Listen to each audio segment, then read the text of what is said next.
Welcome to Happy Medium, the middle ground where the arts and mental health meet. I'm your host, Malaika Hollis. This isn't just a podcast interview. It's a front row seat to the creative process. You won't just hear about the art, you'll see it. In each episode, we meet local artists from the Tampa Bay community and discuss how they found their art and the powerful connection between creativity and the mind. Join me as we uncover the stories behind the artists in our own backyard on Happy Medium.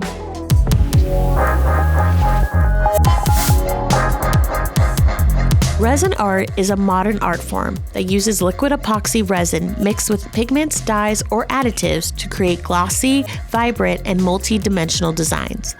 Although resin was originally developed for industrial use in the 1930s, its artistic applications gained popularity in the mid-20th century and have since expanded into fine art and home decor. Its rise in contemporary art is fueled by its versatility, allowing for unique effects like marbling or recreating oceanic scenes. The medium saw a surge during the 2020 pandemic, becoming a favorite among artists and hobbyists for its striking results and creative potential.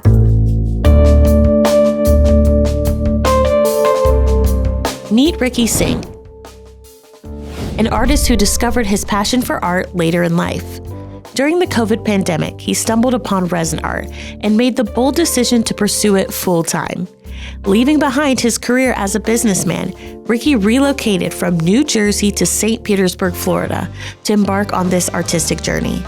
His story is a testament to the power of embracing change, reigniting creativity, and proving you can follow your passion at any time. What do you think about it during COVID, besides that it was accessible to you? Why do you think it grabbed you like that? As I told you, I'm not artistic in the sense. I never learned art, but I think I had the gene. I tell everyone, my dad used to paint. He is 92 now, but during his younger years, college years, he used to paint. And I've seen him painting. And he tried also to teach me and my brother, but we never paid attention. Because of him, I can see art, I can analyze art, right? This is a good piece, this is different. That's what caught my eye, I think. Yeah. And it was interesting, and I like to make stuff with my hands. That's another thing. I think that was the key. Yeah, that's clearly why I got into this. Many options you can make. Yes, absolutely. You said that you moved here from New Jersey. Yes. What do you think, the environment here in Florida, how do you think that's affected your art, and do you think it has? It has affected me. Because, as I said, last year I was just on an exploration trip to Florida. St. Pete, I think, makes an effort to promote art. I can see that on the streets, on the art galleries, all these street fairs that are happening. And it's 12 months all throughout the year, which doesn't happen in art because of the weather, right? Do you think it inspires any of your color choices? Whenever I go to the beach, again, Florida, water all around, right? And the different colors, and daytime, nighttime, sunrise, sunset. It's amazing every day.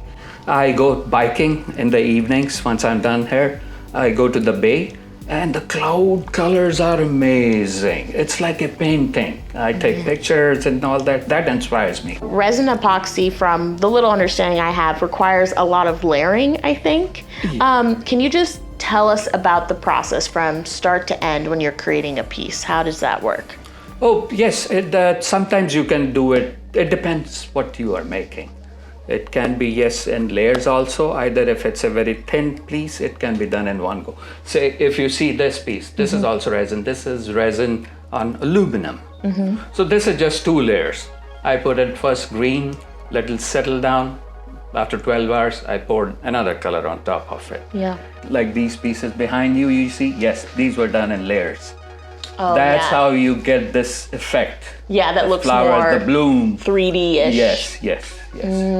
So each thing is about layering a piece of color, and depending on how intricate or detailed you want to do it, that depends on how many layers you want to do it. And you said it takes approximately 12 hours? 12 to 24 hours. For each layer? Yes. Oh, wow. A 12 lot of patience. Yes.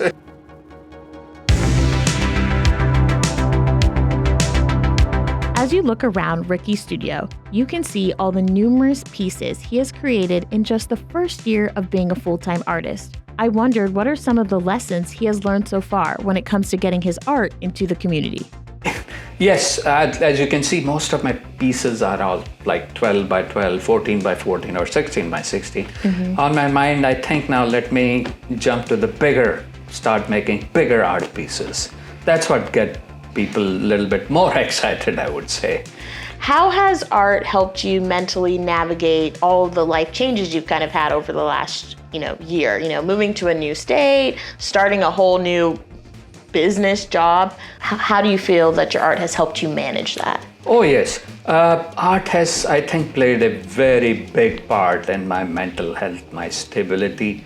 What I was going through a few years back, it has totally changed my perspective.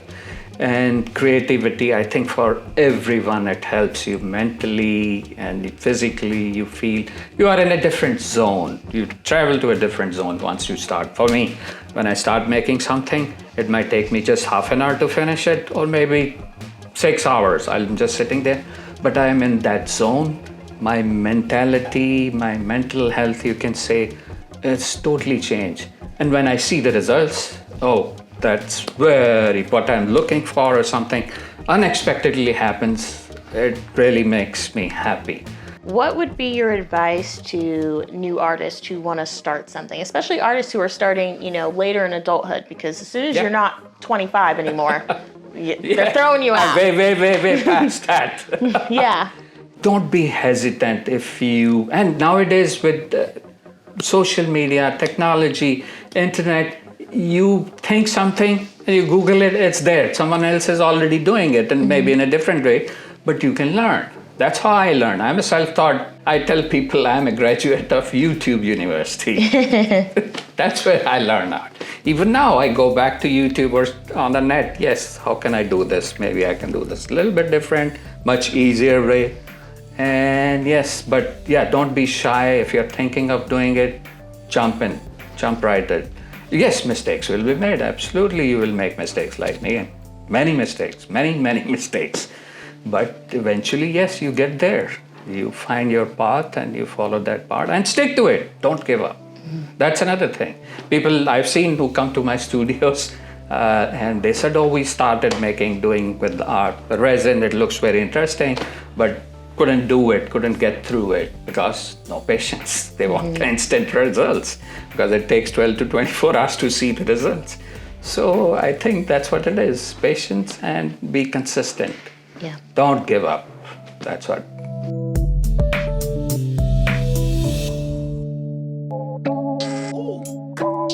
If you made it to the end, thanks for listening. And if you didn't, better hurry up and finish up. Just kidding. Want to know what's next with these artists? Links and ats are in the show notes or on artsaccessflorida.org/happy-medium, so you can follow their journey.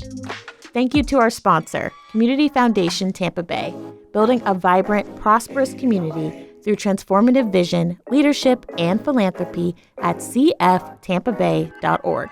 And the Gobioff Foundation, supporting human rights, organizations, and the Tampa, Florida arts community at gobioff-foundation.org.